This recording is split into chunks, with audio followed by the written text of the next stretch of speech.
Punjabi radio ਜੋ S ਸੁਣ ਰਹੇ ਸਾਰੇ ਸਰੋਤਿਆਂ ਨੂੰ ਬਲਵਿੰਦਰ ਕੌਰ ਵੱਲੋਂ ਪਿਆਰ ਭਰੀ ਸਤਿ ਸ਼੍ਰੀ ਅਕਾਲ। ਸਰੋਤਿਓ ਪ੍ਰੋਗਰਾਮ ਖਬਰ ਤੇ ਨਜ਼ਰ ਪ੍ਰੋਗਰਾਮ ਦੇ ਵਿੱਚ ਸਾਡੇ ਨਾਲ ਹੋਣਗੇ ਬਲਤੇਜ ਪੰਨੂ ਜੀ, ਦੱਸਣਗੇ ਭਾਰਤ ਵਿੱਚ ਪੰਜਾਬ ਦੇ ਵਿੱਚ ਕੀ ਕੁਛ ਵਾਪਰਿਆ, ਕੀ ਉੱਥਲ ਪੁੱਥਲ ਹੈ, ਉਸ 'ਤੇ ਨਜ਼ਰ ਮਾਰਾਂਗੇ। ਨਜ਼ਰ ਮਾਰਨ ਤੋਂ ਪਹਿਲਾਂ ਧੰਨਵਾਦ ਸਾਡੇ ਸਪਾਂਸਰਸ ਦਾ, ਜਿਨ੍ਹਾਂ ਨੇ ਇਸ ਪ੍ਰੋਗਰਾਮ ਨੂੰ ਸਪਾਂਸਰ ਕੀਤਾ, ਸਭ ਤੱਕ ਪਹੁੰਚਾਇਆ।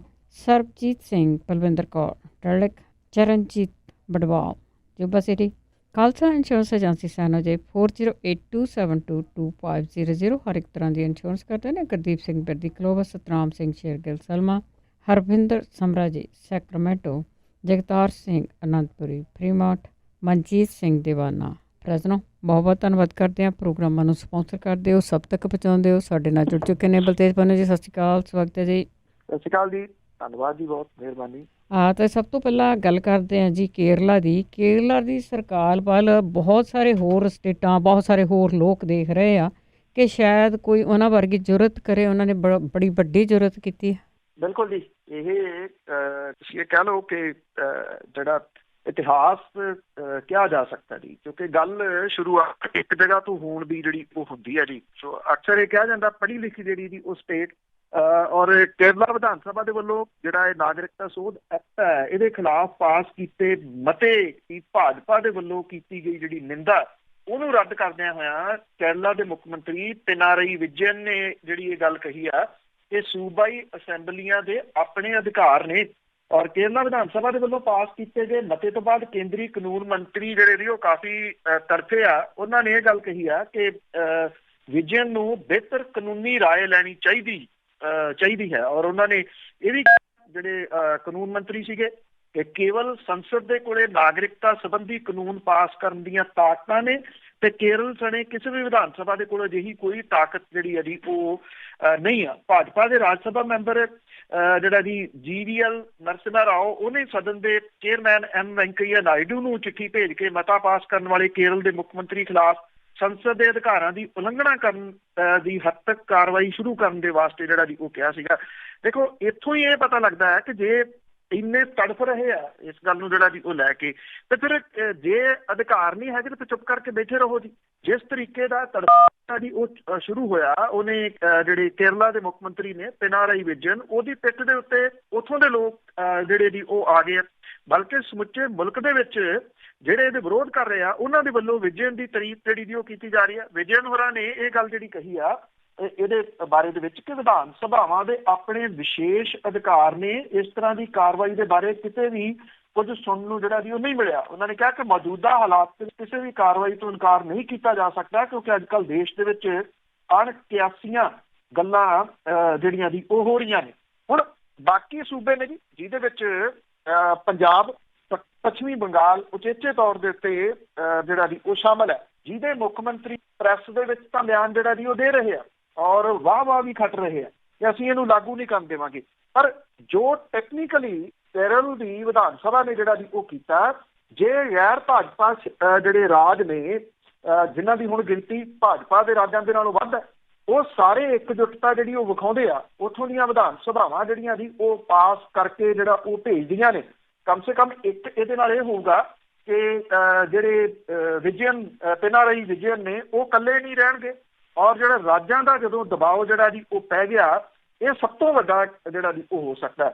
ਰੋਸ ਮੁਜ਼ਾਹਰੇ ਆਪਣੀ ਜਗ੍ਹਾ ਦੇ ਉੱਤੇ ਨੇ, ਵਿਰੋਧ ਪ੍ਰਗਟ ਕਰਨ ਦਾ ਇਹ ਜਿਹੜਾ ਬਿਹਤਰ ਤਰੀਕਾ ਕੇਰਲਾ ਦੀ ਸਰਕਾਰ ਨੇ ਜਾਂ ਉੱਥੋਂ ਦੇ ਮੁੱਖ ਮੰਤਰੀ ਨੇ ਜਿਹੜਾ ਜੀ ਉਹ ਵਿਖਾਇਆ। ਔਰ ਖਾਸ ਤੌਰ ਦੇ ਉੱਤੇ ਜਿਹੜੀਆਂ ਬਾਕੀ, ਕਿਉਂਕਿ CPIM ਦੀ ਇੱਥੇ ਇਹ ਸਰਕਾਰ ਹੈ, ਜਿਹੜੀਆਂ ਬਾਕੀ ਧਿਰਾਂ ਨੇ ਉੱਥੋਂ ਦੀਆਂ, ਉਹਨਾਂ ਨੇ ਵੀ ਸਰਕਾਰ ਦਾ ਇਸ ਮਾਮਲੇ ਦੇ ਵਿੱਚ ਸਾਥ ਦੇ ਕੇ ਸਰਬਸੰਮਤੀ ਦੇ ਨਾਲ ਇਹ ਮਤਾ ਪਾਸ ਜਿਹੜਾ ਜੀ ਉਹ ਕੀਤਾ।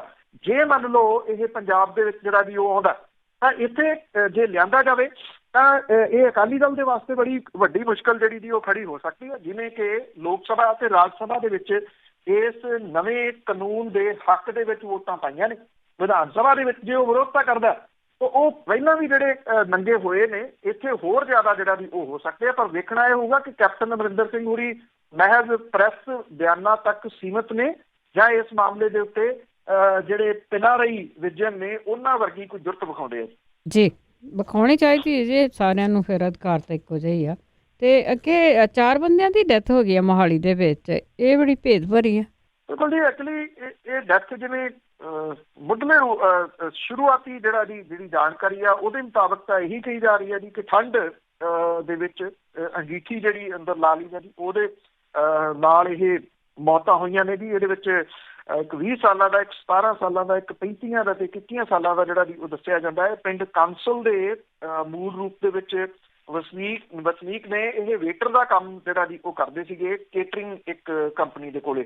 ਇੱਥੇ ਮੋਹਾਲੀ ਦੇ ਸੈਕਟਰ 69 ਦੇ ਵਿੱਚ ਜਿਹੜਾ ਜੀ ਇੱਕ ਪੰਜਾਬ ਪੁਲਿਸ ਦੇ ਉੱਚ ਅਫਸਰਾਂ ਦੇ ਨਾਲ ਇਹਨਾਂ ਦੀ ਜਿਹੜਾ ਕਾਰੋਬਾਰੀ ਜਿਹੜਾ ਇੱਕ ਹੈ ਜੀ ਉਹਦੀ ਕਾਫੀ ਉੱਠਣੀ ਬੈਠਣੀ ਹੈ। ਉਹਨੇ ਨਵੇਂ ਸਾਲ ਦੇ ਮੌਕੇ ਦੇ ਉੱਤੇ ਪਾਰਟੀ ਰੱਖੀ ਸੀਗੀ ਜਿਹੜੀ ਕਿ ਤੜਕੇ ਤੋਂ 3 ਵਜੇ ਤੱਕ ਜਿਹੜੀ ਜੀ ਉਹ ਚੱਲਦੀ ਰਹੀ। ਇਸ ਤੋਂ ਬਾਅਦ ਪਰਿਵਾਰ ਦੇ ਜੀਅ ਆ ਜਿਹੜੇ ਜੀ ਉਹ ਸੌਂ ਗਏ। ਉਹਨਾਂ ਦੇ ਕੁਝ ਰਿਸ਼ਤੇਦਾਰ ਉੱਥੇ ਜਿਹੜਾ ਜੀ ਉਹ ਰੁਕੇ। ਪਾਰਟੀ ਤੋਂ ਬਾਅਦ ਕਾਫੀ ਸਾਰੇ ਵੇਟਰ ਜਿਹੜੇ ਸੀ ਉਹ ਚਲੇ ਗਏ, ਪਰ ਇਹ ਜਿਹੜੇ ਵੇਟਰ ਸੀਗੇ ਉੱਥੇ ਜਿਹੜਾ ਜੀ ਉਹ ਸੌਂ ਗਏ। ਠੰਡ ਤੋਂ ਬਚਣ ਦੇ ਵਾਸਤੇ ਕਿਹਾ ਜਾ ਰਿਹਾ ਕਿ ਪੰਡਾਲ ਦੇ ਵਿੱਚੋਂ ਕੋਲਿਆਂ ਵਾਲੀ ਇੱਕ ਜਿਹੜੀ ਵੀਕੀ ਚੁੱਕਦੇ ਸੀ ਇਹਨਾਂ ਨੇ ਜਿਹੜਾ ਇੱਕ ਕਮਰਾ ਸੀਗਾ ਉਹਦੇ ਵਿੱਚ ਅੱਗ ਸੇਕਣ ਲੱਗ ਗਏ ਜੀ। ਅੱਗ ਸੇਕਦੇ ਥੱਕੇ ਹੋਣਗੇ ਜੀ 3 3:30 ਵਜੇ ਉਹਨਾਂ ਨੇ ਜਿਹੜਾ ਸੀ ਇੱਥੇ ਅੰਗੀਠੀ ਚੁੱਕ ਕੇ ਬਾਹਰ ਰੱਖੀ ਨਹੀਂ ਔਰ ਜ਼ਹਿਰੀਲਾ ਧੂੰਆਂ ਜਿਹੜਾ ਸੀਗਾ ਜੀ ਸ਼ਾਇਦ ਉਹਨਾਂ ਦੇ ਵਾਸਤੇ ਇਹ ਜਾਨਲੇਵਾ ਸਾਬਤ ਹੋਇਆ। ਇਹਨਾਂ ਮੌਤਾਂ ਦਾ ਪਤਾ ਸਵੇਰੇ ਜਿਹੜਾ ਜੀ ਉਹ ਲੱਗਿਆ। ਜਦੋਂ ਉਹਨਾਂ ਨੂੰ ਲਿਜਾਇਆ ਗਿਆ ਹਸਪੀਟਲ ਤਾਂ ਉਦੋਂ ਤੱਕ ਉਹਨਾਂ ਦੀ ਰਾਤ ਹੀ ਕਿਸੇ ਸਮੇਂ ਜਿਹੜੀ ਹੈ ਜੀ ਉਹ ਮੌਤ ਹੋ ਗਈ ਸੀਗੀ। ਕਿਹਾ ਜਾ ਰਿਹਾ ਕਿ ਜਿਹੜੀ ਕਾਰਬਨ ਮੋਨੋਆਕਸਾਈਡ ਨਿਕਲਦੀ ਹੈ ਅੰਗੀਠੀ ਦੇ ਵਿੱਚੋਂ ਉਹਦੇ ਨਾਲ ਇਹਨਾਂ ਦੀ ਮੌਤ ਹੋਈ ਆ। ਪਰ ਬਾਕੀ ਅਸਲ ਕਹਾਣੀ ਜਿਹੜੀ ਹੈ ਜੀ ਉਹ ਪੋਸਟਮਾਰਟਮ ਤੋਂ ਬਾਅਦ ਪਤਾ ਲੱਗੂਗੀ। ਜੇ ਪੰਜਾਬ ਦੀ ਗੱਲ ਕਰੀਏ ਤੇ ਇਸ ਸਾਲ ਠੰਡ ਦੇ ਵਿੱਚ ਦੇ ਨਾਲ ਹੋਣ ਵਾਲੀਆਂ ਜਿਹੜੀਆਂ ਮੌਤਾਂ ਨੇ ਉਹਦੀ ਗਿਣਤੀ ਦਰਜਨ ਨੂੰ ਜਿਹੜੀ ਹੈ ਜੀ ਉਹ ਪਹੁੰਚ ਚੁੱਕੀ। ਬਿਲਕੁਲ ਜੀ, ਵਾਹਵਾ ਮੌਤਾਂ ਹੋਈਆਂ। ਲੋਕਾਂ ਨੂੰ ਕੇਅਰਫੁਲ ਹੋਣਾ ਚਾਹੀਦਾ ਇਸ ਚੀਜ਼ ਤੋਂ। ਤਾਂ ਅੱਗੇ ਫੈਜ਼ ਅਹਿਮਦ ਦੀ ਜੇ ਗੱਲ ਕਰੀਏ ਤਾਂ ਉਸ ਦੀ ਰਚਨਾ ਨੂੰ ਧਰਮ ਦੀ ਕਸਵੱਟੀ ਤੇ ਪਰਖਿਆ ਜਾਊਗਾ। ਇਹ ਜਿਹੜੀ IIT ਹੈ ਜੀ, ਇੰਡੀਅਨ ਇੰਸਟੀਚਿਊਟ ਆਫ ਟੈਕਨੋਲੋਜੀ, ਉਹਨੇ ਇੱਕ ਬੜਾ ਅਜੀਬੋ ਗਰੀਬ ਜਿਹੜਾ ਜੀ ਉਹ ਸਟੈਪ ਚੁੱਕਿਆ। ਉਹਨੇ ਇੱਕ ਕਮੇਟੀ ਬਣਾਈ ਹੈ ਜਿਹੜੀ ਕਿ ਇਸ ਗੱਲ ਦਾ ਫੈਸਲਾ ਕਰੂਗੀ ਕਿ ਪ੍ਰਸਿੱਧ ਉਰਦੂ ਦੇ ਜਿਹੜੇ ਸ਼ਾਇਰ ਨੇ ਫੈਜ਼ ਅਹਿਮਦ ਫੈਜ਼, ਉਹਨਾਂ ਦੀ ਕਵਿਤਾ ਜਿਹੜੀ ਆ ਹਮ ਦੇਖेंगे ਲਾਜ਼ਮ ਹੈ ਕਿ ਹਮ ਵੀ ਦੇਖेंगे। ਇਹਨੂੰ ਕਿਹਾ ਕਿ ਇਹ ਇੱਕ ਭਾਈਚਾਰੇ ਦੇ ਵਿਰੋਧੀ ਆ, ਭਾਵ ਕਿ ਇਹ ਹਿੰਦੂ ਵਿਰੋਧੀ ਹੈ ਜਾਂ ਨਹੀਂ, ਇਹਦੀ ਛਾਣਬੀਣ ਜਿਹੜੀ ਹੈ ਜੀ ਇਹ ਕਮੇਟੀ ਕਰੂਗੀ। ਸੰਸਥਾ ਦੇ ਇੱਕ ਪ੍ਰੋਫੈਸਰ ਦੇ ਵੱਲੋਂ ਸ਼ਿਕਾਇਤ ਦੇਣ ਤੋਂ ਬਾਅਦ ਕਮੇਟੀ ਦਾ ਗਠਨ ਜਿਹੜਾ ਜੀ ਉਹ ਕੀਤਾ ਗਿਆ। ਇਹ ਵੀ ਕਿਹਾ ਗਿਆ ਕਿ ਵਿਦਿਆਰਥੀ ਰੋਸ ਮੁਜ਼ਾਹਰਿਆਂ ਦੇ ਦੌਰਾਨ ਇਸ ਕਵਿਤਾ ਦਾ ਜਿਹੜਾ ਜੀ ਉਹ ਉਚਾਰਨ ਕਰ ਰਿਹਾ ਜੋ ਕਿ ਹਿੰਦੂ ਵਿਰੋਧੀ। ਹੁਣ ਇਹ ਜਿਹੜੀ ਜੀ ਇਹਨੇ ਇੰਡੀਅਨ ਇੰਸਟੀਚਿਊਟ ਆਫ ਟੈਕਨੋਲੋਜੀ ਨੇ ਜਿਹੜੀ IIT ਆ ਉਹਨੇ ਇਹ ਨਵੀਂ ਗੱਲ ਜਿਹੜੀ ਜੀ ਉਹ ਲੱਭੀ ਆ। ਕਮੇਟੀ ਇਸ ਗੱਲ ਦੀ ਜਾਂਚ ਕਰੂਗੀ ਕਿ ਕੀ ਵਿਦਿਆਰਥੀਆਂ ਨੇ ਰੋਸ ਮਾਰਚ ਕੱਢਣ ਵਾਲੇ ਦਿਨ ਸ਼ਹਿਰ 'ਚ ਲੱਗੇ ਪਾਬੰਦੀ ਦੇ ਹੁਕਮਾਂ ਦੀ ਉਲੰਘਣਾ ਕੀਤੀ ਸੀ। ਇਸ ਤੋਂ ਇਲਾਵਾ ਸੋਸ਼ਲ ਮੀਡੀਆ ਦੇ ਉੱਤੇ ਕੋਈ ਇਤਰਾਜ਼ਯੋਗ ਸਮੱਗਰੀ ਪਾਉਣ ਦੀ ਜਾਂਚ ਵੀ ਜਿਹੜੀ ਜੀ ਉਹ ਕੀਤੀ ਜਾਊਗੀ। IIT ਕਾਨਪੁਰ ਦੇ ਵਿਦਿਆਰਥੀਆਂ ਨੇ 17 ਦਸੰਬਰ ਨੂੰ ਕੈਂਪਸ ਵਿੱਚ ਜਾਮੀਆ ਮਿਲੀਆ ਇਸਲਾਮੀਆ ਦੇ ਜਿਹੜੇ ਸਟੂਡੈਂਟ ਨੇ ਉਹਨਾਂ ਦੇ ਨਾਲ ਇੱਕਜੁੱਟਤਾ ਪ੍ਰਗਟਾਉਂਦਿਆਂ ਹੋਇਆਂ ਸ਼ਾਂਤੀਪੂਰਨ ਰੋਸ ਮਾਰਚ ਜਿਹੜਾ ਕੀਤਾ ਸੀਗਾ। ਔਰ ਮਾਰਚ ਦੇ ਦੌਰਾਨ ਉਹਨਾਂ ਨੇ ਫੈਜ਼ ਅਹਿਮਦ ਫੈਜ਼ ਦੀ ਜਿਹੜੀ ਇਹ ਕਵਿਤਾ ਸੀਗੀ ਜੀ ਇਹਦਾ ਵੀ ਜਿਹੜਾ ਜੀ ਉਹ ਉਚਾਰਨ ਕੀਤਾ ਸੀਗਾ। ਔਰ ਬਸ ਨਾਮ ਰਹੇਗਾ ਕਾ ਹਮ ਦੇਖेंगे ਇਹ ਜਿਹੜੀ ਦੀ ਵਿਵਾਦ ਦੀ ਵਜ੍ਹਾ ਜਿਹੜੀ ਉਹ ਬਣੀ ਆ। ਸ਼ਿਕਾਇਤ ਆ ਗਈ ਪਿਛਲੇ ਦਿਨੀ ਪਾਸ਼ ਦੀ ਕਵਿਤਾ ਦੇ ਉੱਤੇ ਵੀ ਜਿਹੜਾ ਜੀ ਇਸੇ ਤਰ੍ਹਾਂ ਦੇ ਇਤਰਾਜ਼ ਉੱਠੇ ਸੀਗੇ। ਫੈਜ਼ ਅਹਿਮਦ ਫੈਜ਼ ਹੋਰਾਂ ਦੀ ਜਿਹੜੀ ਇਹ ਕਵਿਤਾ ਹੈ ਇਹ ਉਹਨਾਂ ਨੇ 1979 ਦੇ ਵਿੱਚ ਪਾਕਿਸਤਾਨ ਦੇ ਵਿੱਚ ਜਦੋਂ ਫੌਜੀ ਸ਼ਾਸਨ ਸੀਗਾ ਉਦੋਂ ਜਿਹੜੀ ਜੀ ਉਹਨਾਂ ਨੇ ਇਹ ਪਾਕਿਸਤਾਨ ਦੇ ਫੌਜੀ ਤਾਨਾਸ਼ਾਹ ਜ਼ਿਆਉਲ ਹੱਕ ਦੇ ਉੱਤੇ ਨਿਸ਼ਾਨਾ ਸਾਧਦਿਆਂ ਲਿਖੀ ਸੀਗੀ। ਇਹ ਕਵਿਤਾ ਦੀਆਂ ਸਤਰਾਂ ਜਿਹੜੀਆਂ ਜੀ ਉਹ ਦੇਖੋ ਉਦੋਂ ਦੇ ਹਿਸਾਬ ਦੇ ਨਾਲ ਅੱਜ ਇਹ ਹਾਲਾਤ ਇਹ ਬਣ ਗਏ ਆ ਜੀ। ਇਹ ਕਵਿਤਾਵਾਂ ਵੀ ਡਰਾਉਣ ਲੱਗੀਆਂ ਨੇ ਜੀ। ਕਵਿਤਾਵਾਂ ਦੇ ਵਿੱਚੋਂ ਵੀ ਇਹਨਾਂ ਰਚਨਾਵਾਂ ਦੇ ਵਿੱਚੋਂ ਵੀ ਜਿਹੜਾ ਜੀ ਉਹ ਇਹਨਾਂ ਵੱਡੇ ਅਦਾਰਿਆਂ ਨੂੰ ਡਰ ਆਉਣ ਲੱਗਿਆ। ਜਿਹੜੀ ਫੈਜ਼ ਅਹਿਮਦ ਫੈਜ਼ ਸਾਹਿਬ ਦੀ ਕਵਿਤਾ ਸੀਗੀ ਉਹ ਕਿਉਂਕਿ ਉਹ ਕ੍ਰਾਂਤੀਕਾਰੀ ਲਿਖਤਾਂ ਦੀ ਜਾਣੇ ਜਾਂਦੇ ਸੀਗੇ ਜੀ ਔਰ ਕਈ ਸਾਲ ਉਹਨਾਂ ਨੇ ਜੇਲ੍ਹ ਦੇ ਵਿੱਚ ਵੀ ਗੁਜ਼ਾਰੇ। ਉਹ ਜਿਹੜੀ ਕਵਿਤਾ ਸੀਗੀ ਉਹ ਕੁਛ ਇਸ ਤਰ੍ਹਾਂ ਸੀ ਕਿ ਹਮ ਦੇਖेंगे ਲਾਜ਼ਮ ਹੈ ਕਿ ਹਮ ਵੀ देखेंगे, लाजम है कि हम भी देखेंगे जब अर्ज़े खुदा के काबे से सब बुत उठवाए जाएंगे, हम अहले सफा मरदूदे हरम मसनद पे बिठाए जाएंगे, सब ताज उछाले जाएंगे, सब तख्त गिराए जाएंगे, बस नाम रहेगा अल्लाह का हम देखेंगे। ਇਹ ਜਿਹੜੀ ਜੀ ਉਹ ਕਵਿਤਾ ਸੀਗੀ। ਜੇ ਇਹਦਾ ਉਹਨਾਂ ਨੇ ਉਚਾਰਨ ਵਿਦਿਆਰਥੀਆਂ ਨੇ ਕਰ ਲਿਆ। ਪਰ ਹੈਰਾਨੀ ਵਾਲੀ ਗੱਲ ਜਿਹੜੀ ਜੀ ਇਹ ਹੋਈ ਕਿ ਇਹ ਡਰਾਉਣ ਕਿਉਂ ਲੱਗਦੀਆਂ ਜੀ ਉਹ ਰਚਨਾਵਾਂ। ਕੀ ਵਾਕਿਆ ਹੀ ਇਹ ਇਸ ਤਰ੍ਹਾਂ ਦੀਆਂ ਬਾਗੀ ਤਬੀਅਤ ਦੀਆਂ ਰਚਨਾਵਾਂ ਨੇ ਕਿ ਜਿਹੜੀ ਬਗਾਵਤ ਦਾ ਜਿਹੜਾ ਜੀ ਉਹ ਰਾਹ ਖੋਲ ਸਕਦੀਆਂ ਨੇ, ਜਾਂ ਫਿਰ ਅੰਦਰਲਾ ਡਰ ਜਿਹੜਾ ਜੀ ਉਹ ਇਹਨਾਂ ਨੂੰ ਸਤਾਉਣ ਲੱਗਿਆ।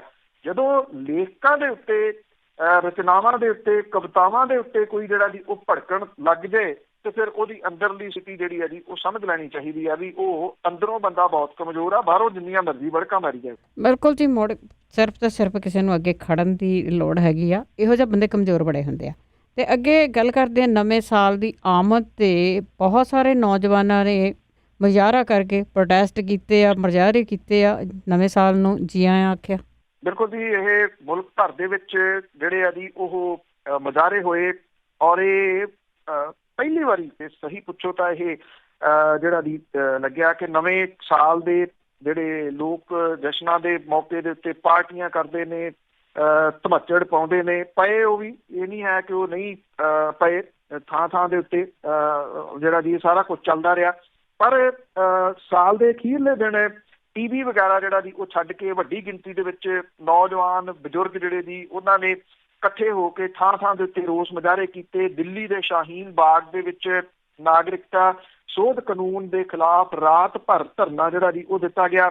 ਜਿਹੜੇ ਲੋਕਲ ਲੋਕ ਨੇ ਰਹਿਣ ਵਾਲੇ ਦਿੱਲੀ ਦੇ, ਉਹਨਾਂ ਨੇ ਇਹਨਾਂ ਮੁਜ਼ਾਹਰਾਕਾਰੀਆਂ ਨੂੰ ਬਾਰ-ਬਾਰ ਜਿਹੜੀ ਸੀ ਜੀ ਉਹ ਘਰਾਂ ਤੋਂ ਬਣਾ ਕੇ ਲਿਆਂਦੀ ਚਾਹ ਪਰੋਸੀ ਤਾਂ ਕਿ ਠੰਡ ਤੋਂ ਕੁਝ ਜਿਹੜਾ ਜੀ ਉਹ ਬਚਾਅ ਕੀਤਾ ਜਾ ਸਕੇ। ਇਹ ਮੁਜ਼ਾਹਰਾਕਾਰੀ ਜਿਹੜੇ ਸੀਗੇ ਜੀ ਤਿਰੰਗੇ ਫੜ ਕੇ ਕੌਮੀ ਗੀਤ ਗਾਉਂਦੇ, ਤਰਪਾਲ ਦੀ ਆਸ ਦੀ ਛੱਤ ਦੇ ਹੇਠ ਜਿਹੜਾ ਜੀ ਉਹ ਬੈਠੇ ਰਹੇ।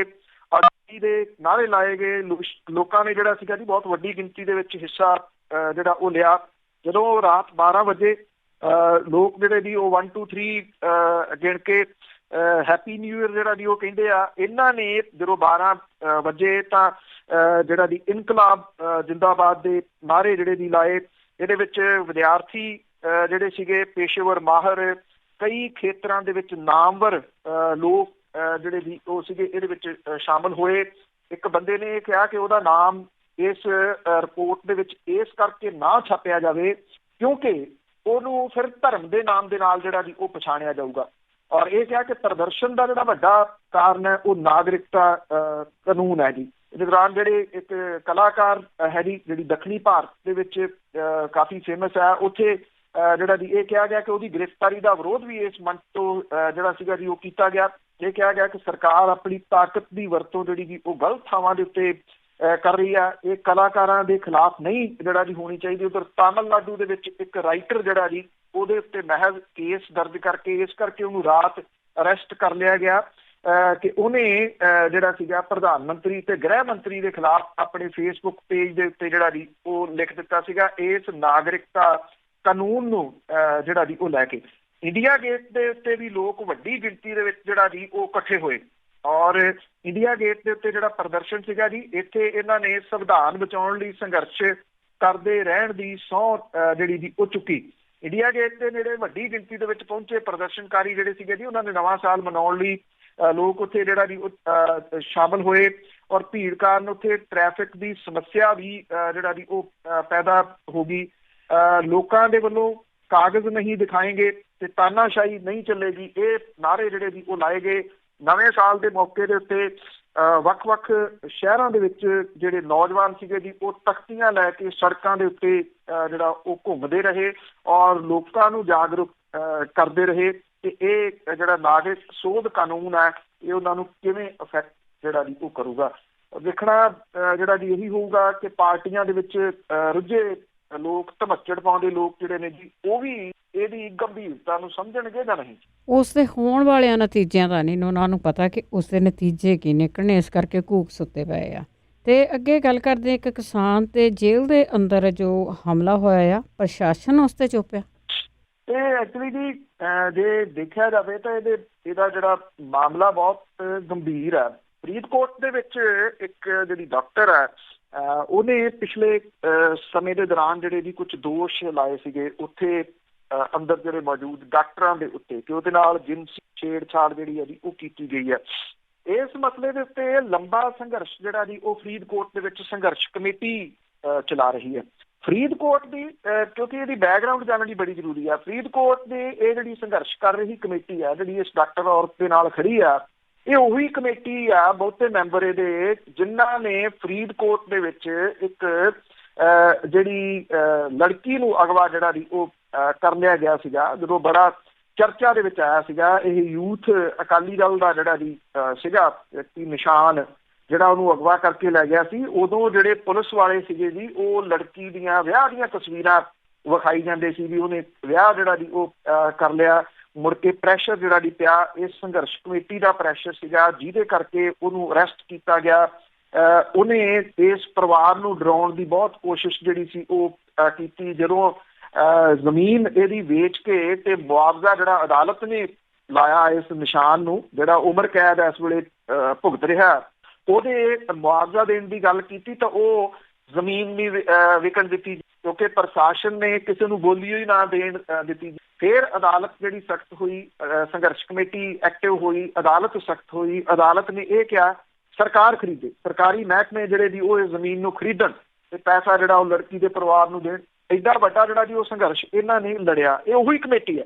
ਹੁਣ ਕੀ ਹੋਇਆ, ਜਿਹੜੀ ਇਹ ਜਿਹੜੀ ਡਾਕਟਰ ਹੈ, ਉਹਦੇ ਵਾਸਤੇ ਜਿਹੜਾ ਸੰਘਰਸ਼ ਕਰ ਰਹੀ ਜਿਹੜੀ ਕਮੇਟੀ ਸੀਗੀ, ਉਹਦੇ ਵਿੱਚ ਸ਼ਾਮਲ ਇੱਕ ਕਿਸਾਨ ਯੂਨੀਅਨ ਦਾ ਆਗੂ ਹੈ ਜੀ, ਰਜਿੰਦਰ ਸਿੰਘ। ਇਹ ਜਦੋਂ ਪਿਛਲੇ ਦਿਨੀ ਇਹਨਾਂ ਨੇ ਰੋਸ ਮੁਜ਼ਾਹਰਾ ਕੀਤਾ ਇਸ ਕਮੇਟੀ ਨੇ, ਤੇ ਉੱਥੇ ਪਾਣੀ ਦੀਆਂ ਵਿਛਾੜਾਂ ਜਿਹੜੀਆਂ ਸੀਗੀਆਂ ਜੀ ਇਹਨਾਂ ਦੇ ਉੱਤੇ ਮਾਰੀਆਂ ਗਈਆਂ। ਤੇ ਇੱਕ ਜਿਹੜਾ ਆਗੂ ਸੀਗਾ ਕਿਸਾਨ ਆਗੂ, ਇਹਨੂੰ ਧੂ ਕੇ ਲੈ ਗਈ ਪੁਲਿਸ ਔਰ ਉਹਦੇ ਉੱਤੇ ਪਰਚਾ ਦਰਜ ਕਰਤਾ।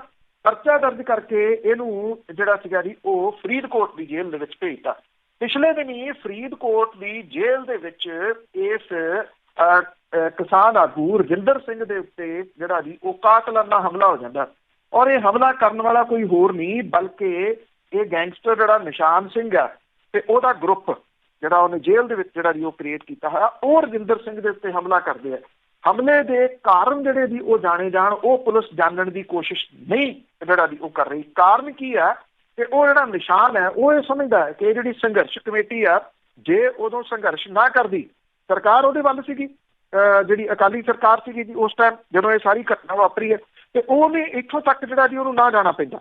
ਉਹ ਜਿਹੜੀ ਰੰਜਿਸ਼ ਹੈ ਉਹ ਕਮੇਟੀ ਦੇ, ਸੰਘਰਸ਼ ਕਮੇਟੀ ਦੇ ਮੈਂਬਰ ਦੇ ਉੱਤੋਂ ਜਿਹੜਾ ਜੀ ਉਹ ਕਰ ਰਿਹਾ।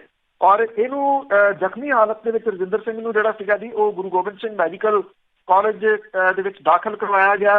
ਹੁਣ ਉੱਥੋਂ ਜਬਰੀ ਇਹਨੂੰ ਡਿਸਚਾਰਜ ਕਰ ਦਿੱਤਾ ਗਿਆ। ਇਹਨੂੰ ਛੁੱਟੀ ਦੇ ਕੇ ਮੁਕਤਸਰ ਦੀ ਜੇਲ੍ਹ ਦੇ ਵਿੱਚ ਜਿਹੜਾ ਜੀ ਉਹ ਭੇਜਿਆ ਗਿਆ। ਜਿਹੜੇ ਸੰਘਰਸ਼ ਕਮੇਟੀ ਵਾਲੇ ਆ ਜੀ ਉਹ ਸਵਾਲ ਕਰ ਰਹੇ ਆ ਲਗਾਤਾਰ, ਉਹ ਹਸਪੀਟਲ ਦੇ ਬਾਹਰ ਵੀ ਜਿਹੜੇ ਵੱਡੀ ਗਿਣਤੀ ਦੇ ਵਿੱਚ ਖੜੇ ਸਨ, ਪਰ ਜਿਹੜੀ ਪੁਲਿਸ ਸੀਗੀ ਉਹ ਇਹਦੀ ਰਜਿੰਦਰ ਸਿੰਘ ਦੀ ਪਤਨੀ ਤੇ ਬਾਕੀ ਜਿਹੜੇ ਅਧਿਕਾਰੀ ਸੀ ਉਹਨਾਂ ਦੇ ਨਾਲ ਤਲਖ ਕਲਾਮੀ ਜਿਹੜੀ ਸੀ ਉਹਦੇ ਦੌਰਾਨ ਉੱਥੋਂ ਉਹਨੂੰ ਕੱਢ ਕੇ ਜਿਹੜਾ ਜੀ ਉਹ ਲੈ ਗਏ ਔਰ ਮੁਕਤਸਰ ਦੀ ਜੇਲ੍ਹ ਦੇ ਵਿੱਚ ਜਿਹੜਾ ਜੀ ਉਹ ਲੈ ਗਏ। ਪਰ ਪੁਲਿਸ ਪ੍ਰਸ਼ਾਸਨ, ਕਿਉਂਕਿ ਜੇ ਤੁਹਾਨੂੰ ਯਾਦ ਹੋਵੇ ਤਾਂ ਜਦੋਂ ਨਿਸ਼ਾਨ ਵਾਲਾ ਮਾਮਲਾ ਸੀ ਉਹਨੂੰ ਕੋਈ ਹੋਰ ਨਹੀਂ, ਇੱਕ IG ਪੱਧਰ ਦਾ ਆਫੀਸਰ ਜਿਹੜਾ ਸੀਗਾ ਜੀ ਉਹ ਉਹਨੂੰ ਬਚਾ ਰਿਹਾ ਸੀਗਾ ਉਸ ਟਾਈਮ ਦੇ ਉੱਤੇ, ਜਿਹੜਾ ਉਹਦੀਆਂ ਫੋਟੋਆਂ ਜਾਰੀ ਕਰ ਰਿਹਾ ਸੀਗਾ। ਆਪਕੇ ਉਹਦਾ ਅੱਜ ਵੀ ਇੱਕ ਕਿਸਮ ਦੇ ਨਾਲ ਤੂਤੀ ਬੋਲਦੀ ਹੈ ਜੀ, ਚਾਹੇ ਉਹ ਜੇਲ੍ਹ ਦੇ ਵਿੱਚ ਹੈ। ਇਸੇ ਕਰਕੇ ਰਜਿੰਦਰ ਸਿੰਘ ਵਾਲੇ ਮਾਮਲੇ ਦੇ ਉੱਤੇ ਨਾ ਪ੍ਰਸ਼ਾਸਨ ਮੂੰਹ ਖੋਲ ਰਿਹਾ, ਨਾ ਪੁਲਿਸ ਜਿਹੜੀ ਜੀ ਉਹ ਮੂੰਹ ਖੋਲ ਰਹੀ ਹੈ। ਮਾਮਲਾ ਦਰਜ ਕਰ ਲਿਆ, ਇਉਂ ਲੁਕਾਉਣ ਦੀ ਕੋਸ਼ਿਸ਼ ਕੀਤੀ ਹੈ ਕਿ ਇੱਕ ਨਿਸ਼ਾਨ ਨਾਂ ਦੇ ਬੰਦੇ ਦੇ ਉੱਤੇ ਮਾਮਲਾ ਦਰਜ ਕੀਤਾ। ਪੁਲਿਸ ਇਹ ਵੀ ਨਹੀਂ ਦੱਸ ਰਹੀ ਕਿ ਇਹ ਨਿਸ਼ਾਨ ਸਿੰਘ ਉਹੀ ਹੈ ਜਿਹੜਾ ਗੈਂਗਸਟਰ ਹੈ, ਜਿਹੜਾ ਫਰੀਦਕੋਟ ਦੇ ਵਿੱਚੋਂ ਇੱਕ ਜਿਹੜੀ ਲੜਕੀ ਸੀ ਉਹਨੂੰ ਅਗਵਾ ਕਰਕੇ ਲੈ ਗਿਆ ਸੀ। ਬਿਲਕੁਲ ਜੀ, ਜੇ ਪੁਲਿਸ ਨਾਲ ਨਾ ਹੁੰਦੀ ਤਾਂ ਉਦੋਂ ਵੀ ਇਹ ਮਾਮਲੇ ਇਸ ਤਰ੍ਹਾਂ ਦੇ ਨਾ ਹੁੰਦੇ। ਤਾਂ ਅੱਗੇ ਕਰਤਾਰਪੁਰ ਦੇ ਲਾਂਘੇ ਦੀ ਗੱਲ ਕਰਦੇ ਹਾਂ, ਜਿਹਨੂੰ 70-72 ਸਾਲ ਲੋਕੀ ਉਡੀਕਦੇ ਰਹੇ ਕਦੋਂ ਖੁੱਲੂਗਾ। ਹੁਣ ਉੱਥੇ ਜਾਣ ਵਾਲਿਆਂ ਤੇ ਨਵੀਂ ਪਾਬੰਦੀ ਲੱਗੀ ਹੈ। ਇੱਕ ਤਾਂ ਆਪਾਂ ਪਹਿਲਾਂ ਵੀ ਗੱਲ ਜਿਹੜੀ ਦੀ ਕਈ ਵਾਰੀ ਕੀਤੀ ਹੈ ਕਿ ਇੱਥੇ ਜਾਂ ਤਾਂ ਹਦਾਇਤਾਂ ਹੀ ਨੇ ਅੰਦਰੋਂ ਅੰਦਰ ਖਾਤੀ ਵੀ ਤੰਗ ਕਰੋ ਜਿੰਨਾ ਤੁਸੀਂ ਕਰ ਸਕਦੇ ਹੋ। ਜਿਹੜੀ ਵੈਰੀਫਿਕੇਸ਼ਨ ਆਉਂਦੀ ਹੈ ਉਹਦੇ ਵਿੱਚ ਬਹੁਤ ਤੰਗ ਜਿਹੜਾ ਜੀ ਉਹ ਕੀਤਾ ਜਾਂਦਾ ਤਾਂ ਕਿ ਬੰਦਾ ਖਿੱਚ ਕੇ ਜਿਹੜਾ ਜੀ ਉਹ ਕਹਿ ਦੇ ਕਿ ਉਹਨੇ ਜਾਣਾ ਨੀਗਾ ਜੀ, ਆਹ ID ਲੈ ਕੇ ਆਓ, ਆਹ ID ਲੈ ਕੇ ਆਓ, 2 ਗੁਆਂਢੀ ਲਿਆਓ, ਉਹਨਾਂ ਦੀਆਂ ਆਹ ਆਈਡੀਆਂ ਜਿਹੜੀਆਂ ਜੀ ਲਿਆਓ, ਇੰਨਾ ਕੁਛ ਇੱਥੇ ਸਾਈਨ ਕਰਾਓ, ਉਹ ਕਰੋ ਜੀ। ਉਹ ਪੂਰਾ ਖੱਜਲ ਜਿਹੜਾ ਜੀ ਉਹ ਕਰਦੇ ਨੇ ਜਿਹੜਾ ਵੀ ਵਿਅਕਤੀ ਜਾਣਾ ਚਾਹੁੰਦਾ। ਜੇ ਮੰਨ ਲਓ ਆਧਾਰ ਕਾਰਡ ਜਿਹੜਾ ਜੀ ਉਹ ਹੈ ਆਈਡੈਂਟੀ ਹੈ ਜਾਂ ਜਿਹੜਾ ਜੀ ਪਾਸਪੋਰਟ ਆਈਡੈਂਟੀ ਆ, ਉਹਦੀ ਵੈਰੀਫਿਕੇਸ਼ਨ ਤਾਂ ਹੋ ਕੇ ਹੀ ਬਣਿਆ ਨਾ ਉਹ। ਦੂਸਰਾ ਆਧਾਰ ਕਾਰਡ ਦੇ ਵਿੱਚ ਇਹ ਆ ਕਿ ਇੱਕ ਛੋਟਾ ਜਿਹਾ ਸੌਫਟਵੇਅਰ ਆ ਜਿਹੜਾ ਕਿਸੇ ਵੀ ਜਗ੍ਹਾ ਤੁਸੀਂ ਜਿਹੜਾ ਵੀ ਉਹਨੂੰ ਜਿੰਨਾ ਉਹਦਾ ਡਾਊਨਲੋਡ ਕਰਕੇ ਜਿਨ੍ਹਾਂ ਕੋਲ ਅਥਾਰਟੀ ਹੈ ਉਹ ਜਿਹੜਾ ਉਂਗਲ ਦਾ ਨਿਸ਼ਾਨ ਲਾ ਕੇ ਝੱਟ ਦੇਣੀ, ਉਸੇ ਵੇਲੇ ਫੋਨ ਦੇ ਵਿੱਚ ਉਹ ਪੈ ਜਾਂਦਾ ਸੌਫਟਵੇਅਰ, ਉਹ ਦੱਸ ਸਕਦੇ ਕਿ ਇਹ ਆਧਾਰ ਕਾਰਡ ਜਿਹੜਾ ਇਸੇ ਹੀ ਬੰਦੇ ਦਾ। ਉਹ ਕਰਨ ਦੀ ਬਜਾਏ ਇੱਥੇ ਖੱਜਲ ਖੁਆਰੀ ਜਿਹੜੀ ਹੈ ਉਹ ਕੀਤੀ ਜਾਂਦੀ ਹੈ। ਹੁਣ ਨਵਾਂ ਇਹ ਕੀਤਾ ਕਿ ਜਿਹੜੇ ਪਾਕਿਸਤਾਨ ਦੇ ਵਿੱਚ ਸਥਿਤ ਗੁਰਦੁਆਰਾ ਕਰਤਾਰਪੁਰ ਦੇ ਦਰਸ਼ਨਾਂ ਦੇ ਜਾਣ ਵਾਲੀ ਜਿਹੜੀ ਸੰਗਤ ਹੈ, ਉੱਥੇ ਲੰਗਰ ਵਗੈਰਾ ਦੀ ਰਸਤ ਲੈ ਕੇ ਜਾਣ ਦੇ ਉੱਤੇ ਔਰ ਪਾਕਿਸਤਾਨ ਤੋਂ ਖਰੀਦਿਆ ਕੋਈ ਵੀ ਸਮਾਨ ਭਾਰਤ ਲਿਆਉਣ ਦੇ ਉੱਤੇ ਭਾਰਤੀ ਇਮੀਗ੍ਰੇਸ਼ਨ ਤੇ ਕਸਟਮ ਅਧਿਕਾਰੀਆਂ ਨੇ ਪਾਬੰਦੀ ਲਾਤੀ ਹੈ। ਜਿਹੜੇ ਲੋਕ ਨਵੇਂ ਸਾਲ ਦੇ ਮੌਕੇ ਦੇ ਉੱਤੇ ਕਰਤਾਰਪੁਰ ਦੇ ਦਰਸ਼ਨਾਂ ਲਈ ਗਏ, ਉਹਨਾਂ ਦੇ ਕੋਲੇ ਗੁਰਦੁਆਰਾ ਕਰਤਾਰਪੁਰ ਦੇ ਲੰਗਰ ਲਈ ਦਾਲ, ਚਾਹ ਪੱਤੀ, ਖੰਡ, ਸਬਜ਼ੀਆਂ ਲੋਕੀ ਲਿਜਾਂਦੇ ਨੇ ਜੀ। ਉਹ ਭਾਰਤੀ ਜਿਹੜਾ ਇੰਟੀਗ੍ਰੇਟਡ ਚੈੱਕ ਪੋਸਟ ਹੈ ਉਹਦੇ ਉੱਤੇ ਕਸਟਮ ਵਿਭਾਗ ਤੇ ਇਮੀਗ੍ਰੇਸ਼ਨ ਅਧਿਕਾਰੀਆਂ ਨੇ ਇਹ ਸਮਾਨ ਪਾਕਿਸਤਾਨ ਲਿਜਾਣ ਦੀ ਇਜਾਜ਼ਤ ਜਿਹੜੀ ਜੀ ਉਹ ਨਹੀਂ ਦਿੱਤੀ।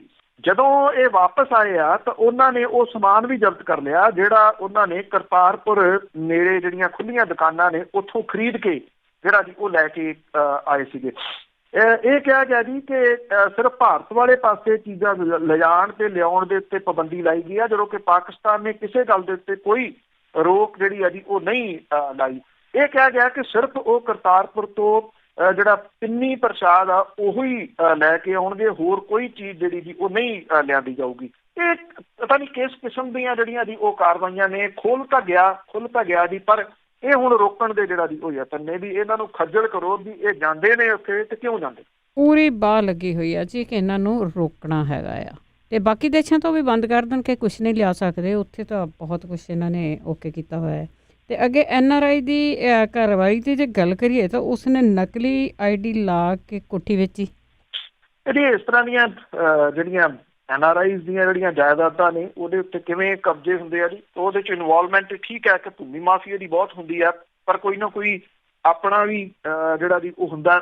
ਇੱਕ NRI ਹੈ ਜੀ ਸੁਰਜੀਤ ਸਿੰਘ, ਉਹ ਵਿਚਾਰਾ ਹੁਣ ਇੱਥੇ ਦੱਸਦਾ ਫਿਰਦਾ ਆਪਣੇ ਜਿਹੜਾ ਦੀ ਮੌਤ ਦਾ ਸਰਟੀਫਿਕੇਟ ਵਿਖਾਉਂਦਾ ਫਿਰਦਾ ਵੀ ਆ ਮੇਰੀ ਮੌਤ ਦਾ ਸਰਟੀਫਿਕੇਟ ਬਣਿਆ ਹੋਇਆ, ਮੈਂ ਤੇ ਜਿਉਣਾ।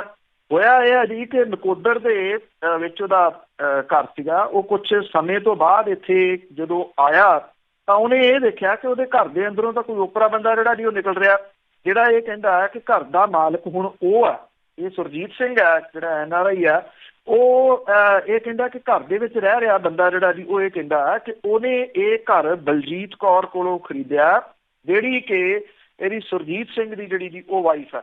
ਉਹ ਕਹਿੰਦਾ ਕਿ ਜਦੋਂ ਉਹਨੇ ਰਜਿਸਟਰੀ ਜਿਹੜੀ ਹੈ ਜੀ ਉਹ ਕਰਾਈ ਆ ਬਲਜੀਤ ਕੌਰ, ਇਹ ਇੱਥੇ ਰਜਿਸਟਰੀ ਜਿਹੜੀ ਜੀ ਉਹ ਕਰਾ ਗਈ ਕਿ ਉਹਦੇ ਪਤੀ ਦੀ ਮੌਤ ਹੋ ਚੁੱਕੀ ਹੋਈ ਆ ਵਿਦੇਸ਼ ਦੇ ਵਿੱਚ, ਤੇ ਉਹ ਇਹ ਘਰ ਜਿਹੜਾ ਜੀ ਉਹ ਵੇਚਣਾ ਚਾਹੁੰਦੀ ਹੈ। ਉਹਨੇ ਸੁਰਜੀਤ ਸਿੰਘ ਨੇ ਕਿਹਾ ਵੀ ਉਹ ਤਾਂ ਜਿਉਂਦਾ, ਉਹ ਕਿਵੇਂ ਜਿਹੜਾ ਜੀ ਵੇਚ ਸਕਦੀ। ਤੇ ਜਿਹੜੀ ਰਜਿਸਟਰੀ ਦੀ ਕਾਪੀ ਸੀਗੀ ਉਹ ਉਸ ਘਰ ਦੇ ਵਿੱਚ ਰਹਿੰਦੇ ਬੰਦੇ ਨੇ ਵਿਖਾਈ, ਉਹਦੇ ਵਿੱਚ ਸੁਰਜੀਤ ਸਿੰਘ ਦੀ ਮੌਤ ਦਾ ਸਰਟੀਫਿਕੇਟ ਜਿਹੜਾ ਜੀ ਉਹ ਲੱਗਿਆ ਹੋਇਆ। ਔਰ ਆਪਣੇ ਆਪ ਨੂੰ ਮਰਿਆ ਵੇਖ ਕੇ ਸੁਰਜੀਤ ਸਿੰਘ ਜਿਹੜਾ ਜੀ ਉਹਦੇ ਤੋਂ ਪੈਰਾਂ ਹੇਠੋਂ ਜਿਹੜੀ ਜ਼ਮੀਨ ਨਿਕਲ ਗਈ ਵੀ ਉਹ ਤਾਂ ਅਜੇ ਜਿਉਂਦਾ, ਉਹਦਾ ਸਰਟੀਫਿਕੇਟ ਜਿਹੜਾ ਜੀ ਉਹ ਪਹਿਲਾਂ ਬਣ ਗਿਆ। ਇਹ ਸੁਰਜੀਤ ਸਿੰਘ ਇਹ ਕਹਿੰਦਾ ਜੀ ਕਿ ਉਹ 2-3 ਸਾਲਾਂ ਬਾਅਦ ਆਪਣੇ ਪਰਿਵਾਰ ਦੇ ਕੋਲੇ ਜਿਹੜਾ ਜੀ ਉਹ ਆਉਂਦਾ। ਇਸ ਵਾਰੀ ਜਦੋਂ ਉਹ ਆਇਆ ਤਾਂ ਨਕੋਦਰ ਦੇ ਵਿੱਚ ਜਿਹੜਾ ਘਰ ਸੀਗਾ ਉਹਨੇ ਦੇਖਿਆ ਕਿ ਅੰਦਰੋਂ ਲੌਕ ਆ ਜੀ, ਤੇ ਉਹਨੇ ਅੰਦਰੋਂ ਜਿਹੜਾ ਬੰਦਾ ਆਇਆ ਉਹਨੇ ਇਹ ਸਾਰੀ ਘਟਨਾ ਜਿਹੜੀ ਜੀ ਉਹ ਦੱਸੀ, ਔਰ ਉਹਦੇ ਮੌਤ ਦੇ ਸਰਟੀਫਿਕੇਟ ਦੀ ਨਕਲ ਜਿਹੜੀ ਜੀ ਉੱਥੋਂ ਲੈ ਕੇ ਕਾਪੀ ਕਢਵਾਈ।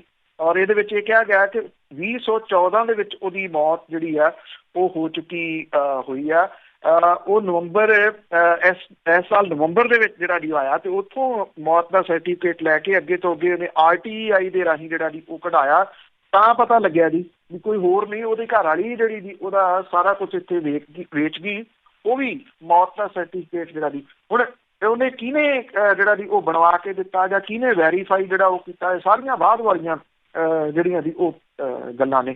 ਸੋ ਇਹ ਜਿਹੜਾ ਜੀ ਪ੍ਰਵਾਸੀਆਂ ਦੀਆਂ ਜਾਇਦਾਦਾਂ, ਜ਼ਮੀਨਾਂ, ਮਕਾਨ ਜਿਹੜੇ ਜੀ ਉਹਨਾਂ ਦੇ ਇਹ ਹਾਲਾਤ ਨੇ ਜੀ। ਨੇੜਲਾ ਕੋਈ ਨਾ ਕੋਈ ਵਿੱਚ ਰਲ ਕੇ ਇਹ ਵੇਚ ਜਾਂਦਾ। ਇੱਥੇ ਚੰਡੀਗੜ੍ਹ ਦੇ ਵਿੱਚ ਤਾਂ ਚੰਡੀਗੜ੍ਹ ਦੇ ਨੇੜੇ ਤੇੜੇ ਤਾਂ ਇਹ ਬਹੁਤ ਕੁਛ ਜਿਹੜਾ ਜੀ ਉਹ ਲੰਬੇ ਸਮੇਂ ਤੋਂ ਹੋ ਰਿਹਾ ਜੀ, ਖਾਸ ਤੌਰ ਦੇ ਉੱਤੇ ਪ੍ਰਵਾਸੀਆਂ ਦੀਆਂ ਜਿਹੜੀਆਂ ਜਾਇਦਾਦਾਂ ਨੇ, ਕਿਉਂਕਿ ਮਹਿੰਗੀਆਂ ਨੇ, ਬਹੁਤ ਮਹਿੰਗੀਆਂ ਨੇ। ਇਸ ਕਰਕੇ ਉਹ ਤਾਂ ਅਨਸੇਫ ਕੰਪਲੀਟਲੀ ਜਿਹੜੀਆਂ ਜੀ ਉਹ ਹੋਈਆਂ ਪਈਆਂ ਨੇ। ਇੱਕ ਮੇਰੇ ਜਾਣਕਾਰ ਨੇ ਜੀ, ਉਹ ਪਿਛਲੇ ਕਈ ਮਹੀਨਿਆਂ ਤੋਂ ਇੱਥੇ ਆ ਕੇ ਬੈਠੇ ਹੋਏ ਆ ਚੰਡੀਗੜ੍ਹ ਦੇ ਵਿੱਚ, ਤੇ ਅਫਸਰ ਉਹਨੂੰ ਸਲਾਹ ਇਹ ਦਿੰਦੇ ਆ ਵੀ ਤੂੰ ਜਾ ਆਪਣਾ ਕੰਮਕਾਰ ਉੱਥੇ ਜਾ ਕੇ ਜਿਹੜਾ ਦੀ ਕਰ, ਇੱਥੇ ਬੜੇ ਲੰਬੇ ਇਹ ਕੇਸ ਨੇ, ਐਵੇਂ ਇੱਥੇ ਤੂੰ ਕਿਸੇ ਹੋਰ ਕੇਸ 'ਚ ਫਸ ਜਾਏਗੀ। ਬਿਲਕੁਲ ਜੀ, ਇਸੇ ਤਰ੍ਹਾਂ ਹੀ ਕਰ ਦਿੱਤਾ ਜਾਂਦਾ। ਉਹ ਤਾਂ ਗੱਲ ਕਰੋ ਕਿਤੇ ਸੁਧਰ ਬਚ ਗਿਆ, ਨਹੀਂ ਤਾਂ ਚੜ ਜਾਣਾ ਸੀ ਕਿਤੇ ਨਾ ਕਿਤੇ। ਤਾਂ ਅਖੀਰ ਦੇ ਵਿੱਚ ਗੱਲ ਕਰਦੇ ਹਾਂ ਖੇਡਾਂ ਦੀ ਇੰਡਸਟਰੀ ਦੀ, ਜੋ ਜਲੰਧਰ ਦੇ ਵਿੱਚ ਸੀ। ਨੋਟਬੰਦੀ ਤੇ GST ਨੇ ਇਹ ਇੰਡਸਟਰੀ ਪੱਟ ਕੇ ਰੱਖਤੀ।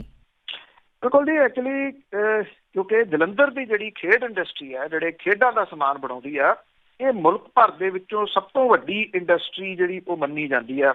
ਨਾ ਸਿਰਫ ਇੱਥੇ ਦੇਸ਼ ਦੇ ਵਿੱਚ ਖੇਡਣ ਵਾਲੇ ਜਿਹੜੇ ਖਿਡਾਰੀ, ਵਿਦੇਸ਼ਾਂ ਵਿਚਲੇ ਖਿਡਾਰੀ ਵੀ ਨੇ, ਉਹ ਚਾਹੇ ਕ੍ਰਿਕਟ ਦੇ ਨਾਲ ਜੁੜਿਆ ਹੋਇਆ ਸਮਾਨ ਹੈ, ਜਿਹੜੇ ਬੱਲੇ ਨੇ ਕ੍ਰਿਕਟ ਦੇ, ਉਹ ਵਿਸ਼ਵ ਭਰ ਦੇ ਵਿੱਚ ਜਲੰਧਰ ਦੇ ਮਸ਼ਹੂਰ ਨੇ। ਹਾਕੀ ਹਾਕੀ ਦੀ ਚਲੋ ਖੇਡ ਘੱਟ ਗਈ, ਪਰ ਫਿਰ ਵੀ ਹਾਕੀ ਦੇ ਨਾਲ ਜੁੜਿਆ ਹੋਇਆ ਸਮਾਨ ਜਲੰਧਰ ਵਿੱਚ ਜਿਹੜਾ ਜੀ ਉਹ ਬਣਦਾ।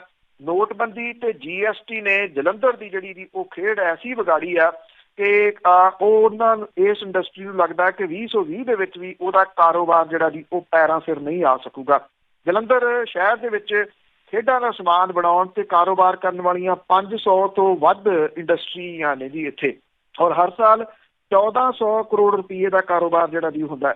ਪਹਿਲਾਂ ਸ਼ਹਿਰ ਦੇਸ਼ ਦੇ ਵਿੱਚ ਖੇਡਾਂ ਦਾ ਸਮਾਨ ਬਣਾਉਣ ਦੇ ਮਾਮਲੇ 'ਚ ਸਿਖਰ ਤੇ ਸੀਗਾ, ਹੁਣ ਮੇਰਠ ਨੇ ਖੇਡਾਂ ਦੇ ਕਾਰੋਬਾਰ ਦੇ ਵਿੱਚ ਜਲੰਧਰ ਨੂੰ ਪਛਾੜ ਦਿੱਤਾ। ਪੰਜਾਬ ਦੇ ਜਿਹੜੇ ਖੇਡ ਮੰਤਰੀ ਆ ਜੀ, ਉਹਨੇ ਕੁਝ ਹਫ਼ਤੇ ਪਹਿਲਾਂ ਇਹ ਖੇਡ ਸਨਅਤ ਨੂੰ ਘਾਟੇ 'ਚੋਂ ਉਭਾਰਨ ਦਾ ਭਰੋਸਾ ਦਵਾਇਆ ਸੀਗਾ, ਪਰ ਭਰੋਸੇ ਰਾਜਨੀਤਿਕਾਂ ਦੇ ਕਿਹੋ ਜਿਹੇ ਹੁੰਦੇ ਆ ਉਹ ਸਭ ਨੂੰ ਜਿਹੜਾ ਜੀ ਉਹ ਪਤਾ ਹੈ। ਸਨਅਤਕਾਰ ਜਿਹੜੇ ਦੀ ਇਹ ਮੰਨਦੇ ਆ ਕਿ ਜਦੋਂ ਪੰਜਾਬ ਸਰਕਾਰ ਦੇ ਪੱਲੇ ਕੁੱਖ ਨਹੀਂ ਹੈਗਾ ਤੇ ਉਹ ਫਿਰ ਕਿਹੜੀ ਜਾਦੂ ਦੀ ਛੜੀ ਆ ਜਿਹਦੇ ਨਾਲ ਨੋਟਬੰਦੀ ਤੇ GST ਦੀ ਝੰਡੀ ਇਸ ਖੇਡ ਸਨਅਤ ਨੂੰ ਪੈਰਾਂ ਸਿਰ ਜਿਹੜੀ ਜੀ ਉਹ ਕਰ ਸਕਦੀ ਹੈ। ਜਿਹੜੇ ਇਸ ਸਨਅਤ ਦੇ ਨਾਲ ਜੁੜੇ ਹੋਏ ਲੋਕ ਨੇ ਉਹ ਕਹਿੰਦੇ ਨੇ ਕਿ ਜਦੋਂ ਤੋਂ ਸਰਕਾਰ ਨੇ ਨੋਟਬੰਦੀ ਤੇ GST ਲਾਗੂ ਕੀਤੀ ਆ, ਇਹਦੀ ਸਭ ਤੋਂ ਵੱਧ ਮਾਰ ਜਿਹੜੀ ਆ ਦੀ ਜਿਹੜੀਆਂ ਛੋਟੀਆਂ ਸਨਅਤਾਂ ਤੇ ਵਪਾਰੀਆਂ ਨੂੰ ਪਈ ਆ, ਜਿਹਦੇ ਵਿੱਚ ਅਜੇ ਤੱਕ ਉਹ ਉੱਭਰ ਨਹੀਂ ਸਕੇ। 8 ਨਵੰਬਰ 16 ਨੂੰ ਜਦੋਂ ਨੋਟਬੰਦੀ ਦਾ ਐਲਾਨ ਕੀਤਾ ਗਿਆ ਤੇ ਹੁਣ ਤੋਂ 3 ਸਾਲ ਤੋਂ ਵੱਧ ਹੋ ਗਏ, ਪਰ ਅਜੇ ਤੱਕ ਵਪਾਰੀ ਪੈਰਾਂ ਸਿਰ ਨਹੀਂ ਜਿਹੜਾ ਦੀ ਉਹ ਆ ਸਕੇ। ਕੱਲੀ ਖੇਡ ਸਨਅਤ ਤੇ ਨਹੀਂ ਬਲਕਿ ਸਮੁੱਚੇ ਕਾਰੋਬਾਰ ਦੇ ਉੱਤੇ ਜਿਹੜੀ ਦੀ ਉਹ ਪਈ ਆ, ਕਾਰੋਬਾਰ ਠੱਪ ਹੋ ਕੇ ਰਹਿ ਗਏ ਨੇ। ਜਲੰਧਰ ਦੇ ਵਿੱਚ ਪਹਿਲਾਂ ਹਾਕੀ, ਬੱਲੇ, ਫੁੱਟਬਾਲ, ਬੈਡਮਿੰਟਨ, ਰੈਕਟ ਤੇ ਕ੍ਰਿਕਟ ਗੇਂਦਾਂ ਸਣੇ ਜਿਹੜਾ ਸਮਾਨ ਬਣਦਾ ਸੀਗਾ। ਨਵੀਂ ਪੀੜ੍ਹੀ ਦੇ ਵਪਾਰੀਆਂ ਨੇ ਕਾਰੋਬਾਰ ਟਿਕੇ ਰਹਿਣ ਲਈ ਸਮਾਨ ਬਣਾਉਣ ਦੀ ਥਾਂ ਚਾਈਨਾ ਤੇ ਹੋਰ ਦੇਸ਼ਾਂ ਤੋਂ ਖੇਡ ਦਾ ਸਮਾਨ ਜਿਹੜਾ ਸੀਗਾ ਜੀ ਉਹ ਮੰਗਵਾ ਕੇ ਵੇਚਣਾ ਸ਼ੁਰੂ ਕਰ ਦਿੱਤਾ ਜੀ। ਛੋਟੀਆਂ ਫੈਕਟਰੀਆਂ ਸੀਗੀਆਂ ਜੀ, ਉਹ ਤਕਰੀਬਨ ਉਹਨਾਂ ਨੂੰ ਜੰਦਰੇ ਲੱਗ ਗਏ। ਮੈਨੂਫੈਕਚਰਿੰਗ ਦਾ ਕੰਮ ਜਿਹੜਾ ਉਹ ਬੰਦ ਹੋ ਗਿਆ, ਔਰ ਹਾਲਾਤ ਅੱਜ ਜਿਹੜੇ ਜੀ ਇਹ ਬਣ ਗਏ ਕਿ ਇਹ ਇੰਡਸਟਰੀ ਬਚੀ ਰਹੂਗੀ, ਜਿਉਂਦੀ ਰਹੂਗੀ, ਇਹਦਾ ਕੋਈ ਭਰੋਸਾ ਜਿਹੜਾ ਜੀ ਉਹ ਨਹੀਂ ਹੈਗਾ ਇਹਨਾਂ ਵਪਾਰੀਆਂ ਦੇ ਅਨੁਸਾਰ। ਉਹ ਕਹਿੰਦੇ ਕਿ ਜਿਹੜੀ ਉਹਨਾਂ ਦੇ ਅਗਲੇ ਪੀੜ੍ਹੀ ਆ ਵਪਾਰੀਆਂ ਦੀ, ਨਵੀਂ ਜਿਹੜੀ ਜਨਰੇਸ਼ਨ ਆ, ਉਹ ਕੈਨੇਡਾ ਤੇ ਆਸਟ੍ਰੇਲੀਆ ਵੱਲ ਨੂੰ ਜਿਹੜਾ ਦੀ ਉਹ ਚਲੇਗੀ, ਕਿਉਂਕਿ ਉਹਨੂੰ ਇਹਦੇ ਵਿੱਚ ਕੋਈ ਭਵਿੱਖ ਜਿਹੜਾ ਦੀ ਇਸ ਇੰਡਸਟਰੀ ਦੇ ਵਿੱਚ ਨਹੀਂ ਦਿਸਦਾ। ਜੋ ਮੈਂ ਸਟਾਰਟਿੰਗ 'ਚ ਕਿਹਾ ਸੀਗਾ ਕਿ ਪੂਰੇ ਮੁਲਕ ਦੇ ਵਿੱਚ ਨਹੀਂ ਬਲਕਿ ਵਿਸ਼ਵ ਦੇ ਵਿੱਚ ਇਹ ਇੰਡਸਟਰੀ ਦੀ ਤੂਤੀ ਬੋਲਦੀ ਸੀਗੀ ਕਿਸੇ ਸਮੇਂ, ਔਰ ਇਸ ਇੰਡਸਟਰੀ ਨੂੰ ਨੋਟਬੰਦੀ ਨੇ ਤੇ GST ਨੇ ਜਿਹੜਾ ਦੀ ਉਹ ਕੱਖਾਂ ਦੀ ਕਰਕੇ ਰੱਖਤਾ। ਬਲਤੇਜ ਸਾਹਿਬ, ਕੀ ਤੁਹਾਨੂੰ ਲੱਗਦਾ ਕਿ ਜਿਸ ਤਰ੍ਹਾਂ ਇਕੱਲੀ ਇੰਡਸਟਰੀ ਨਹੀਂ ਮਰੀ, ਇਸ ਇੰਡਸਟਰੀ ਤੋਂ ਬਣੀਆਂ ਹੋਈਆਂ ਚੀਜ਼ਾਂ ਨਾਲ ਖੇਲਣ ਵਾਲੇ ਵੀ ਉੱਥੇ ਨਹੀਂ ਰਹੇ? ਹਾਂ ਜੀ, ਬਿਲਕੁਲ, ਇਹਦੇ 'ਚ ਕੋਈ ਜਿਹੜਾ ਦੀ ਉਹ ਸ਼ੱਕ ਨਹੀਂ ਗਾ। ਜਦੋਂ ਤੁਸੀਂ ਚਾਈਨਾ ਦੇ ਵਿੱਚ ਜੇ ਕਿਤੇ ਜਾਓ ਤਾਂ ਉੱਥੇ ਜਿੰਨੀਆਂ ਰਿਹਾਇਸ਼ੀ ਬਿਲਡਿੰਗਾਂ ਨੇ ਉਹਨਾਂ ਦੇ ਹੇਠਾਂ ਤੁਹਾਨੂੰ ਸਵਿਮਿੰਗ ਪੂਲ ਤੇ ਹਰ ਖੇਡ ਦਾ ਗਰਾਊਂਡ ਜਿਹੜਾ ਜੀ ਉਹ ਮਿਲਦਾ। ਇੱਥੇ ਗਰਾਊਂਡਾਂ ਜਿਹੜੀਆਂ ਜੀ ਉਹ ਰਹੀਆਂ ਹੀ ਨਹੀਂ। ਜੇ ਆਪਾਂ ਪੰਜਾਬ ਦੀ ਗੱਲ ਕਰੀਏ ਤਾਂ ਪੰਜਾਬ ਦੇ ਵਿੱਚ ਖੇਡ ਗਰਾਊਂਡਾਂ ਕਿੱਥੇ ਰਹੀਆਂ ਨਹੀਂ, ਜੇ ਕਿਤੇ ਹੈਗੀਆਂ ਮਾੜੀ ਮੋਟੀ ਕੋਈ ਪਈ ਤਾਂ ਉਹਦਾ ਇੰਨਾ ਬੁਰਾ ਹਾਲ ਹੈ ਜੀ।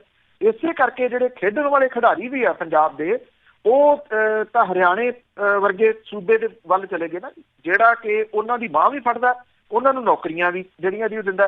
ਪੰਜਾਬ ਦੀ ਜੇ ਆਪਾਂ ਗੱਲ ਕਰੀਏ, ਪੰਜਾਬ ਨੂੰ ਪੰਜਾਬ ਦੀਆਂ ਸਰਕਾਰਾਂ ਨੇ ਇੱਥੋਂ ਦੀ ਇੰਡਸਟਰੀ ਨੂੰ ਜਿਹੜਾ ਦੀ ਉਹ ਤਬਾਹ ਕਰਕੇ ਰੱਖਤਾ। ਉਹ ਕਹਿੰਦੇ ਜਾਂ ਤਾਂ ਸਾਡਾ ਹਿੱਸਾ ਪਾਓ ਵਿੱਚ, ਸਾਨੂੰ ਦਿਓ, ਕਿੰਨੇ ਮਹੀਨੇ ਦੇ ਦਿੰਦੇ ਹੋ, ਜਾਂ ਫਿਰ ਅਸੀਂ ਚੱਲਣ ਨਹੀਂ ਦਿੰਦੇ ਜੀ। ਕਿੱਡੀ ਵੱਡੀ ਇੰਡਸਟਰੀ ਜਿਹੜੀ ਸਟੀਲ ਇੰਡਸਟਰੀ ਸੀਗੀ, ਲੋਹਾ ਨਗਰੀ ਕਿਹਾ ਜਾਂਦਾ ਸੀ ਗੋਬਿੰਦਗੜ੍ਹ, ਅੱਜ ਸਾਰੀ ਠੰਡੀ ਹੋ ਗਈ ਜੀ। ਡਾਇਰੈਕਟਲੀ ਤੌਰ ਦੇ ਉੱਤੇ 25,000 ਮਜ਼ਦੂਰ ਇਕੱਲੇ ਗੋਬਿੰਦਗੜ੍ਹ ਦੇ ਇਸ ਇੰਡਸਟਰੀ ਦੇ ਵਿੱਚ ਕੰਮ ਕਰਦਾ ਹੁੰਦਾ ਸੀਗਾ ਜੀ, ਡਾਇਰੈਕਟਲੀ। ਔਰ ਇਨਡਾਇਰੈਕਟਲੀ ਕਿੰਨੀ ਇੰਡਸਟਰੀ ਜਿਹੜੀ ਸੀ ਉਹ ਸਾਰੀ ਤਬਾਹ ਹੋਈ। ਉਹ ਪਾਲਿਸੀਜ਼ ਜਿਹੜੀਆਂ ਸੂਬੇ ਦੀਆਂ ਨੇ, ਇਹਦੇ 'ਚ ਕੋਈ ਸ਼ੱਕ ਨਹੀਂ। ਜਿਹੜੀ GST ਤੇ ਨੋਟਬੰਦੀ ਆ ਉਹਨੇ ਵੀ ਇੰਡਸਟਰੀ ਜਿਹੜੀ ਜੀ ਤਬਾਹ ਕੀਤੀ। ਪਰ ਛੋਟੀ ਇੰਡਸਟਰੀ ਨੂੰ ਜਿਹੜਾ ਸੀਗਾ ਜੀ ਉਹਦੇ ਵਿੱਚ ਇੱਥੇ ਪੰਜਾਬ ਸਰਕਾਰ ਨੂੰ ਵੀ ਬਰੀ ਨਹੀਂ ਕੀਤਾ ਜਾ ਸਕਦਾ, ਪੰਜਾਬ ਦੀਆਂ ਸਰਕਾਰਾਂ ਨੂੰ ਬਰੀ ਨਹੀਂ ਕੀਤਾ ਜਿਹੜਾ ਜੀ ਉਹ ਜਾ ਸਕਦਾ। ਜਿਨ੍ਹਾਂ ਦੀਆਂ ਗਲਤ ਪਾਲਿਸੀਜ਼ ਔਰ ਸਿਰਫ ਪੈਸੇ ਬਣਾਉਣ ਦੀਆਂ ਜਿਹੜੀਆਂ ਪਾਲਿਸੀ ਸੀਗੀਆਂ ਉਹਨੇ ਇਸ ਇੰਡਸਟਰੀ ਨੂੰ ਤਬਾਹ ਕੀਤਾ। ਬਿਲਕੁਲ ਜੀ, ਸਮਝਣਾ ਪਊਗਾ ਲੋਕਾਂ ਨੂੰ। ਬਹੁਤ ਬਹੁਤ ਧੰਨਵਾਦ ਬਲਤੇਜ ਪੰਨੂ ਜੀ। ਮਿਹਰਬਾਨੀ ਜੀ, ਧੰਨਵਾਦ ਜੀ, ਸਤਿ ਸ਼੍ਰੀ ਅਕਾਲ ਜੀ। ਤੇ ਸਰੋਤੇ ਇਸ ਸਨ ਬਲਤੇਜ ਪੰਨੂ ਸਾਡੇ ਨਾਲ ਜੁੜਦੇ ਨੇ, ਕਰਦੇ ਨੇ ਖਬਰਾਂ। ਇਸੇ ਦੇ ਨਾਲ ਸਾਡਾ ਅੱਜ ਦਾ ਬੁਲਟਨ ਇੱਥੇ ਸਮਾਪਤ। ਬਲਵਿੰਦਰ ਕੌਰ ਵੱਲੋਂ ਆਪ ਸਭ ਨੂੰ ਹੀ ਪਿਆਰ ਭਰੀ ਸਤਿ ਸ਼੍ਰੀ ਅਕਾਲ।